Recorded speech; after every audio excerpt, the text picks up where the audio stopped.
مولانا رومی علیہ السلام فرماتے ہیں، ایک صوفی اللہ کے ذکر میں شب بیداری کر رہا تھا۔ شیطان نے کہا، اے صوفی خاموش رہ، تیرے ذکر کا کیا فائدہ؟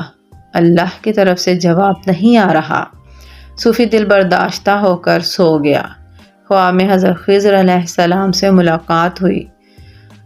حضرت خضر علیہ السلام نے فرمایا، اللہ کے ذکر سے کیوں غافل ہو گئے؟ تو اس پر صوفی کہنے لگا، اللہ کی طرف سے جواب نہیں آ رہا، اس لیے ذکر چھوڑ دیا۔ حضرت خضر علیہ السلام نے فرمایا، اللہ کہتا ہے، اے بندے، تیرا اللہ کہنا ہی میرا جواب ہے۔ جب تک پہلی بار اللہ کہنا قبول نہیں ہوتا، اس وقت تک میں دوسری بار اللہ کہنے کی توفیق نہیں دیتا۔ اس لیے ہمیں چاہیے کہ مسلسل اللہ کی عبادت کریں اور اس کا ذکر کرتے رہیں۔